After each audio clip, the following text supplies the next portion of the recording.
Olá a todos, sejam bem-vindos a mais uma aula da Escola da Bíblia e hoje nós vamos tratar de um assunto muito importante que é a relação pastor e a esposa dele. A missão de pastor, a função de pastor é uma vocação que é muito importante e de alta responsabilidade. Vou dar uma comparação. Por exemplo, um piloto de aviação que trabalhe numa companhia aérea, seja ela qual for, tem regras absolutamente rigorosas. Ninguém pode ser piloto sem primeiro passar a vários tipos de exames, testes psicotécnicos, etc, etc, etc. E é tão importante nós entendermos isto porque nem todas as pessoas estão habilitadas para ser pastor de uma igreja. E o que é que nós assistimos atualmente? É que dá a entender que qualquer pessoa é pastor. Só porque é simpático, só porque, enfim, é uma pessoa até que é respeitada no meio da congregação, então de repente as pessoas acham que fulano de tal deve ser pastor. E as pessoas vão aceitando esses desafios, vão dizendo sim e amém, mas nunca ninguém falou e pensou acerca da grande responsabilidade que é ser pastor de uma igreja.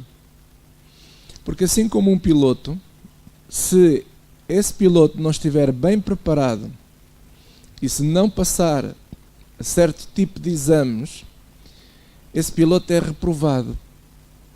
E mesmo quando ele já é piloto e ao fim de alguns anos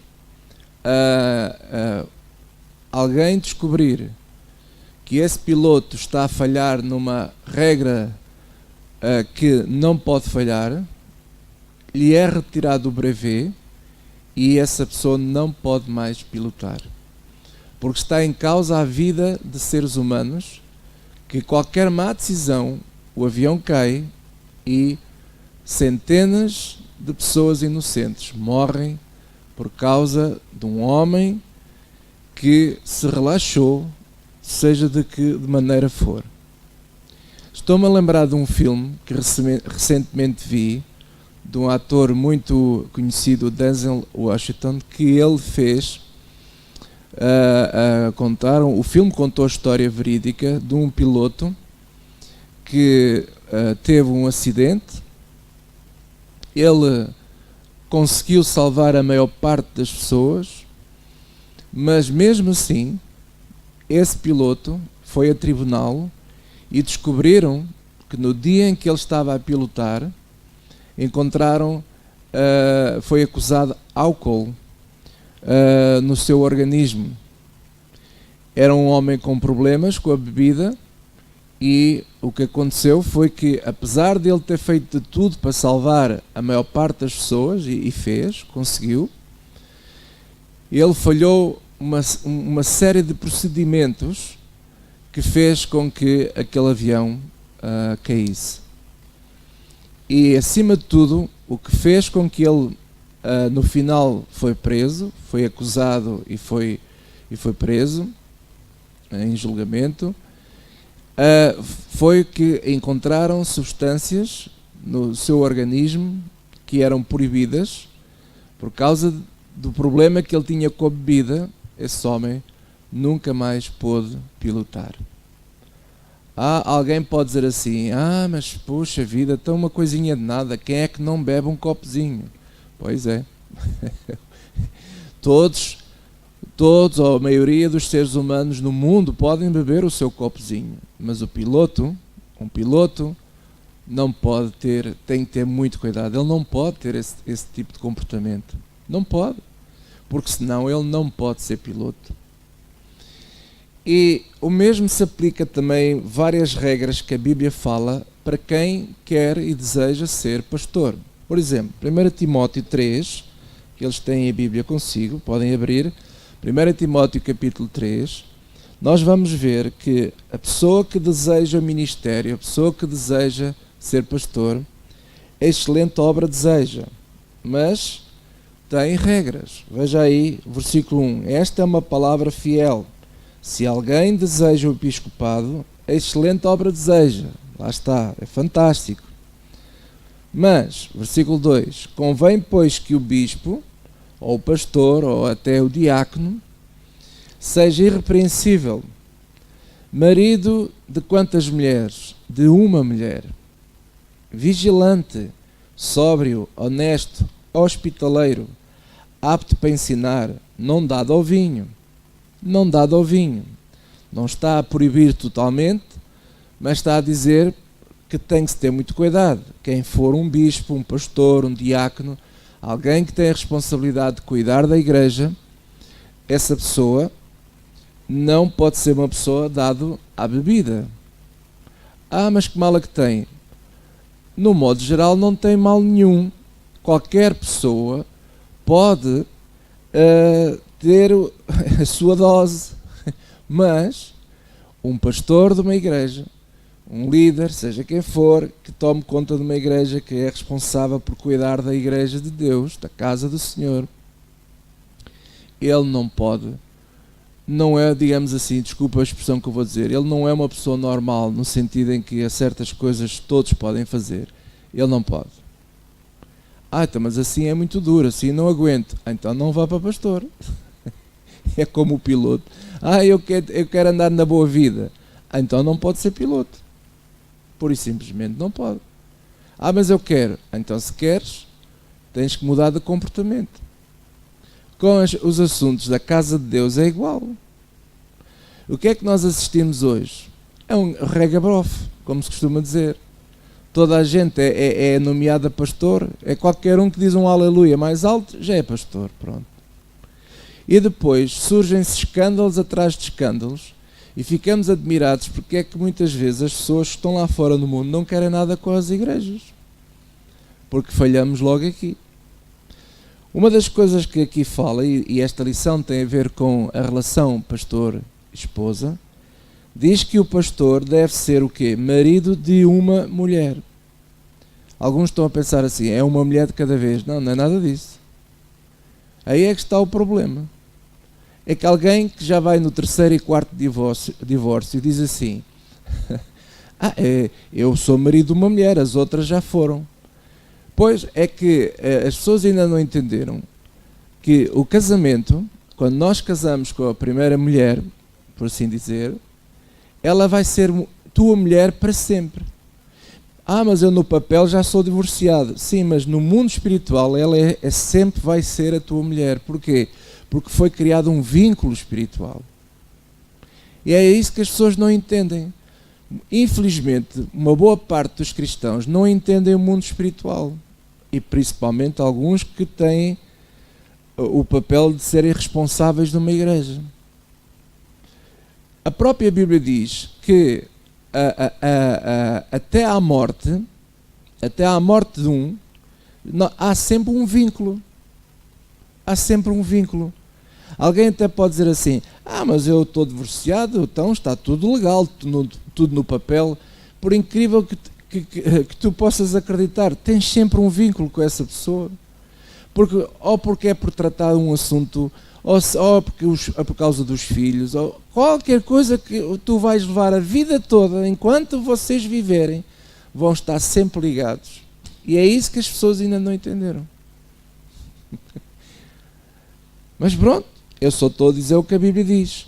Alguém diz assim, mas na Bíblia nós vemos homens de Deus no Velho Testamento que se divorciaram e Deus os abençoou. Sim, mas não é isso que está em causa. Aqui não está em causa a questão se a pessoa é abençoada ou não, ou se vai para o inferno ou se vai para o céu. Não é nada disso que estamos aqui a discutir. Nós estamos aqui a discutir aqueles que desejam ser pastores, aqueles que desejam o episcopado. É uma obra excelente esse desejo, mas há condições. Quem deseja ser piloto é fantástico. Eu, por exemplo, gostava muito de ser piloto. E há muitas pessoas que gostariam de ser pilotos. Mas não podem. Porquê? Ou por questões de saúde, ou por outro tipo de questões.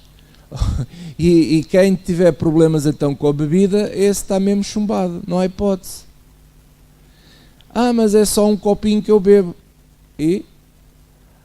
Que mala que tem, então no Velho Testamento há homens lá, o David teve várias mulheres, o fulano tal teve várias mulheres, e depois, David era pastor de igreja? Não, David não era pastor de igreja.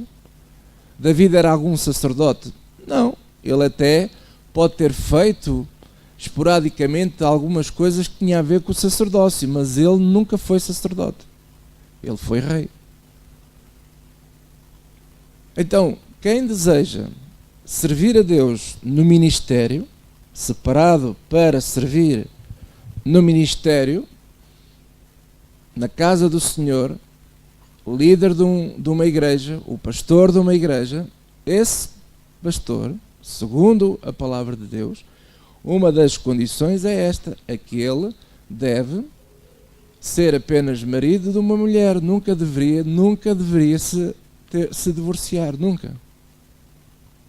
E alguém vai dizer assim: mas eu conheço muitos pastores que são divorciados, já vão no 3º ou 4º casamento. Ok? E depois? O Senhor os julgará. Eu não os vou julgar. Eu não estou aqui com esta lição a julgar ninguém. Eu estou apenas a ensinar o que a Bíblia diz.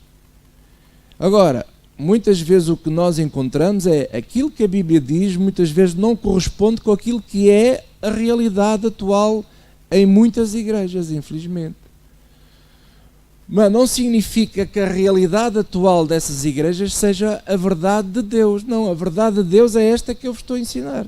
A verdade de Deus é que quem deseja o episcopado, exercer a função, a vocação de bispo, de pastor, de diácono, de presbítero, essas pessoas devem ser maridos, esses homens devem ser maridos de uma mulher.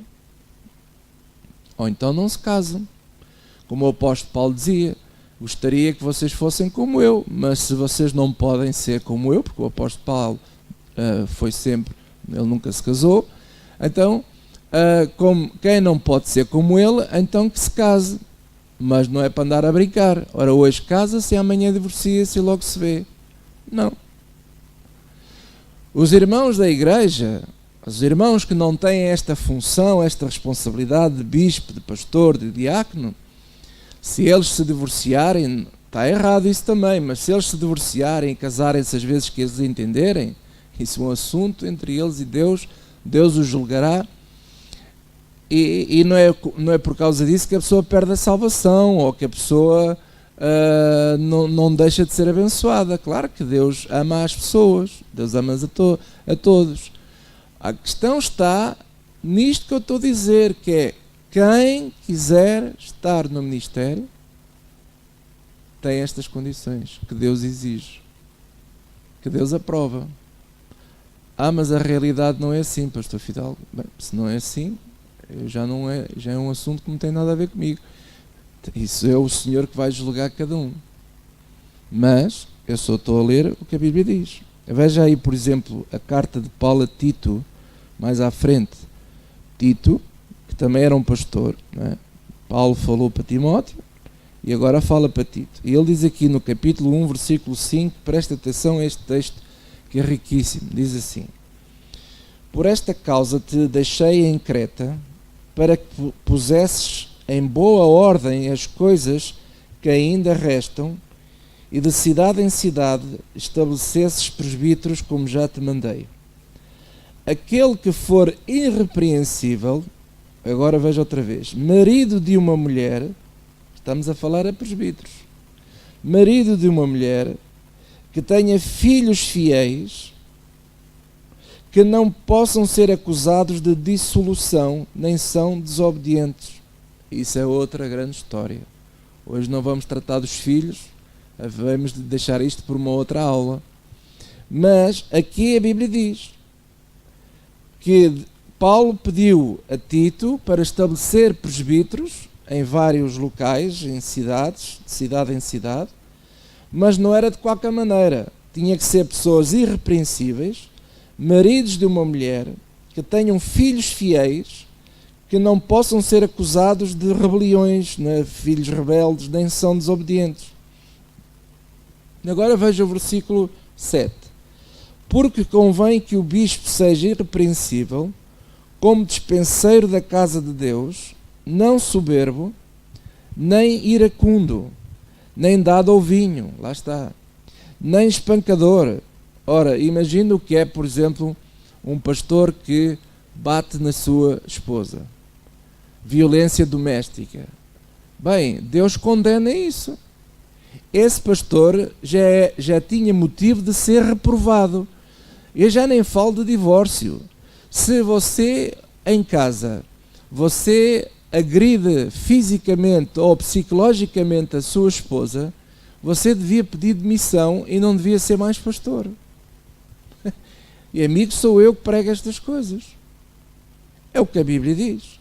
Nem espancador, nem cobiçoso de torpe ganância, mas dado à hospitalidade, amigo do bem, moderado, justo, santo, temperante, retendo firme a fiel palavra, que é conforme a doutrina, para que seja poderoso, tanto para admoestar com a sã doutrina, como para convencer os contradizentes.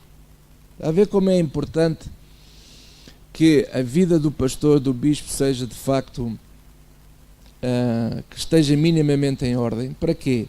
Para convencer os contradizentes, conforme diz aqui, e para que nós possamos ter autoridade quando admoestamos. Eu, quando falo de certos assuntos, eu tenho autoridade para os falar. Porquê? Porque não é só 31 de boca. E as pessoas sabem. Então é muito importante isso. Versículo 10. Porque há muitos desordenados, olha aqui, há muitos desordenados, é tudo uma grande confusão, e é verdade, há muitos, ainda hoje é assim, e ainda hoje é uma coisa absolutamente incrível, falando vãos e enganadores, principalmente os da circuncisão, aos quais convém tapar a boca, homens que transtornam casas inteiras, ensinando o que não convém, por torpe ganância, imagine. Um deles, seu próprio profeta, disse: os cretenses são sempre mentirosos, bestas ruins, ventres preguiçosos. Imagine como é que isto estava. E hoje o que é que você pensa que é que acontece numa panorâmica geral no mundo inteiro? Bem, está aqui tudo escrito. Versículo 13. Este testemunho é verdadeiro, portanto repreende-os severamente, para que sejam sãos na fé, não dando ouvidos às fábulas judaicas, nem aos mandamentos de homens que se desviam da verdade. Todas as coisas são puras para os puros, mas nada é puro para os contaminados e infiéis. Antes o seu entendimento e consciência estão contaminados. Quem é infiel está contaminado. Por exemplo, se o pastor é infiel à sua esposa, você está contaminado. Se não consegue ser fiel lá em casa, vai ser fiel na igreja. É impossível. Porquê? Porque a consciência está contaminada. Mas quem de facto anda aqui com o coração de coração e de sinceridade, então esse é puro, diz a Bíblia. Então as coisas puras, os puros aceitam bem. Agora, quem não é puro, esta minha pregação, este meu ensino, vai-lhe trazer muita confusão na cabeça. Vai. Não vai gostar. Não vai gostar. Versículo 16. Confessam que conhecem a Deus, mas negam-no com as obras, sendo abomináveis e desobedientes e reprovados para toda a boa obra. Reprovados. Há pessoas que dizem que conhecem a Deus, mas depois na prática eles são reprovados no que dizem, porque depois as suas ações lá em casa, fora da igreja, negam a Jesus, negam a sua maneira de viver. Capítulo 2 de Tito, versículo 1 diz: tu, porém, fala o que convém à sã doutrina. Os velhos que sejam sóbrios, graves, prudentes, sãos na fé, no amor e na paciência. As mulheres idosas, semelhantemente, que sejam sérias no seu viver, como convém a santas. não caluniadoras, não dadas a muito vinho, mestras no bem, para que ensinem as mulheres novas a serem prudentes, a amarem os seus maridos e a amarem os seus filhos, a serem moderadas, castas, boas donas de casa, sujeitas aos seus maridos, a fim de que a palavra de Deus não seja blasfemada. Exorta, semelhantemente, os mancebos, os jovens, a que sejam moderados. Em tudo te dá por exemplo de boas obras. Na doutrina, mostra incorrupção, gravidade, sinceridade, linguagem sã e irrepreensível, para que o adversário se envergonhe, não tendo nenhum mal que dizer de nós. A ver porque é que certas regras e certas condições são importantes serem cumpridas, para que o adversário não tenha com que dizer mal de nós. É daí que há regras. Versículo 9: exorta os servos que se sujeitem aos seus senhores e em tudo agradem, não contradizendo, não defraudando, antes mostrando toda a boa lealdade, para que em tudo sejam ordenamento da doutrina de Deus, nosso Salvador. Então, meus amados, esta palavra é verdadeira, é o que a Bíblia diz. Esta palavra é fiel, é verdadeira, é para os dias de hoje também. Alguém pode dizer assim: então, mas quem é que se safa no meio disto? Isto é muito difícil, pastor. É por isso que alguns pastores não aguentam. Isto é muito difícil. Amados, é assim, quem é que vai para piloto? Quem realmente se dedica, se esforça, trabalha, que luta para cumprir os requisitos de piloto e que deseja isso. Quem é que vai para a medicina? Pessoas que querem trabalhar, que estudam, são dedicados. Muitas coisas eles têm que sacrificar, têm que ser pessoas disciplinadas, não podem tomar decisões de qualquer maneira. Então há regras na vida. Aonde eu encontro a maior desordem de sempre é, infelizmente, no mundo das igrejas, em que vale tudo. Toda a gente é tudo e mais alguma coisa. Toda a gente tem um título, dão-se títulos a torto e direito às pessoas de qualquer maneira, sem irem ver se as pessoas cumprem os requisitos, e depois o que é que acontece? As coisas começam a andar para o torto. E sabe o que é que depois acontece? Muitos, infelizmente, muitos inocentes sofrem por causa de maus pastores, maus diáconos, maus etc. Esta que é a realidade. Tal e qual como um piloto com problemas com a bebida pode desgraçar a vida de centenas de pessoas num voo que possa correr mal. Amados, a igreja não existe para correr mal. A igreja existe para ser a voz de Cristo aqui nesta terra. A igreja existe para nós podermos evangelizar e que principalmente quem tem a responsabilidade de cuidar de uma igreja, que nós possamos sempre, dentro do possível, andarmos dignamente, em sinceridade. Eu não estou a falar de ser perfeitos, porque isso não existe. Ninguém é perfeito. Mas precisamos de ser sinceros, íntegros, com aquilo que a Bíblia nos exige. E daí que às vezes eu digo que se por acaso numa das funções nós não estamos bem, quer a nível financeiro, quer a nível da família, principalmente se o pastor não é fiel à sua esposa, se já vai não sei quantos divórcios, eu não compreendo porque é que essa pessoa não pede admissão, não sai de cena. Eu não estou a dizer que Deus não gosta mais dessa pessoa, que Deus não abençoa mais essa pessoa. Claro que Deus gosta dessa pessoa, Deus gosta de todos e Deus quer abençoar a todos. Mas, algures, a pessoa se perdeu. Não cuidou, não soube cuidar da sua casa, não soube cuidar de várias coisas. Por exemplo, os mais novos, os pastores mais novos, antes de você aceitar o desafio, você que é casado há pouco tempo, ou que seja casado há muito tempo, e se alguém convida você para ser pastor de uma igreja, vá falar com a sua esposa primeiro. Será que é isso que ela quer? Será que ela quer ser mulher de um pastor? Porque isso vai obrigar a algumas alterações na maneira de se viver. Se você é um jovem solteiro e que já é pastor, ou que você deseja o ministério, você não pode casar com qualquer pessoa. Há mulheres que não querem saber do ministério para nada, há mulheres que querem outro tipo de vida, querem, por exemplo, ser empresárias, ou querem andar a viajar daqui de um lado para o outro, não querem saber de ser pastor, não querem saber de cuidar de pessoas, elas não querem saber. Então, se você se vai casar com uma mulher assim, você vai se espatifar todo. A igreja vai ter problemas, você vai ter problemas, você não vai conseguir ser feliz. Daí vem toda a depressão, e às vezes a gente vê pastores deprimidos, tristes, com vontade até de se suicidar. Porquê?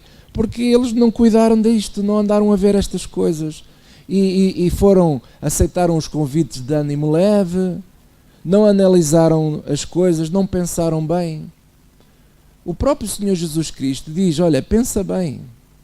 Muitas vezes alguém andava atrás de Jesus e diz, oh Jesus, eu quero te seguir. Ele diz, olha que as raposas têm onde inclinar a cabeça, mas eu não tenho. Tu queres mesmo seguir-me? Olha que isto não é fácil. Tu queres ser mesmo pastor? Veja, não é só, e principalmente se você já tem uma família, já tem filhos já com uma certa idade, e você é convidado para ser pastor, você precisa de falar com a família toda. Porque se os seus filhos e a sua mulher não estão consigo, e você aceita o desafio de ser pastor, vai haver problemas, e de que maneira? Por isso é que nem toda a gente pode ser pastor. Aí é que está o problema, é que o que é que a gente vê hoje? Parece que toda a gente é pastor. Toda a gente é músico, toda a gente toda a gente é presbítero, toda a gente é diácono. Aleluia, isto é o regabof, que vai disto, ao isto. E depois é só chatices, é só problemas. E depois, claro, vêm os divórcios. Porquê é que vêm os divórcios? Porque as pessoas se juntaram, sabe o quê? A jugo desigual.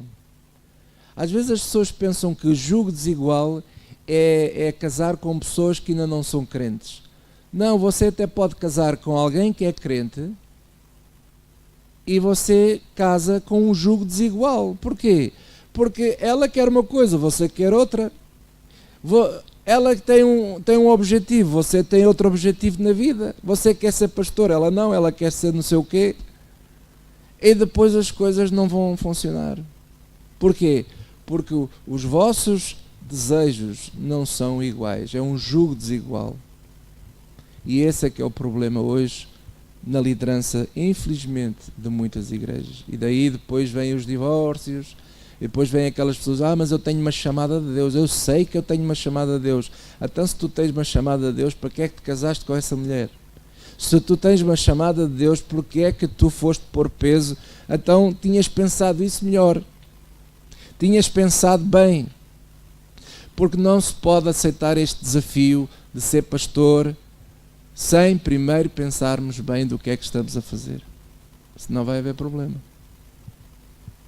Amado, eu sinceramente não sei mais o que é que é dizer. Talvez alguém possa pensar, até e agora, pastor, eu já sou divorciado, e agora? Eu quero que eu lhe diga, eu não estou aqui para julgar ninguém. Quem tem que julgar a todos nós é o Senhor. Mas por falta muitas vezes de ensinar isto, sabe porquê é que muitas vezes isto não é ensinado nas igrejas? Porque às vezes a culpa é dos próprios pastores, os líderes principais, que não ensinam isto. Sabe porquê? Porque depois pensam assim, bem, só vou ensinar isto, nem perco as pessoas. Se eu vou ensinar isto, então quem é que pode fazer a obra? Amado, aí é que está o problema, é que a gente põe qualquer pessoa a fazer a obra, e não é assim. E não é assim. Agora, é evidente que quem já foi casado e é divorciado, sei lá, não sei quantas vezes, não sei, você pergunta assim, então eu não posso ajudar, não posso fazer qualquer coisa na igreja. Claro que você pode evangelizar. Há tantas pessoas para ser ganhas para Jesus Cristo, amigo. Evangelize. Pode ajudar na igreja, olha, fazer qualquer coisa. Agora, ser pastor da igreja, com responsabilidades da igreja, bem, a Bíblia já diz tudo. A Bíblia já diz tudo. Eu sei que algumas pessoas vão dizer, não, eu não concordo com aquilo que você está a dizer. Pois, fique. Então, eu respeito, então, você faça o que entender. Eu, ao ler o que a Bíblia diz, é a coisa mais simples desta vida. Hebreus 13:14 diz que o casamento, o matrimónio, seja venerado. Veja, seja venerado, isto é, tem que ser cuidado o matrimónio. Não se pode construir uma família de qualquer maneira. Não se pode aceitar um desafio de ser pastor assim de ânimo leve. A família toda tem que saber para o que vai. Muito importante. Mas o homem tem que cuidar da sua esposa também. Às vezes as esposas dão certos problemas, não é por culpa delas, é por culpa nossa, porque nós não sabemos lidar com elas com inteligência, com sabedoria. 1 de Pedro, capítulo 3, versículo 7. A palavra de Deus é bem clara, diz assim: igualmente vós maridos coabitai com elas com entendimento, dando honra à mulher como vaso mais fraco, como sendo vós os seus co-herdeiros da graça da vida, para que não sejam impedidas as vossas orações. Veja só a expressão. Está, aqui o Pedro até está a dizer assim, a colocar o homem como um co-herdeiro da mulher, veja só. Não é alguém que pode ser beneficiado quando uma mulher é bem tratada, quando uma mulher é honrada, quando uma mulher é cuidada pelo seu marido. Essa mulher faz tudo para o seu marido. E é por isso que o seu marido é abençoado, porque ele cuida bem dela. E diz a palavra de Deus que se o homem não tiver este cuidado, corre o risco das suas orações serem impedidas, de Deus nem sequer ouvir aquilo que você pede a Deus. Porque as mulheres que Deus, a mulher que Deus nos deu, ela é para ser honrada até que a morte nos separe. Essa é a palavra do Senhor. Há tanta passagem da Bíblia que eu podia dizer aqui, meu amado. Mas penso que para já nesta aula ficamos por aqui. Deus te abençoe.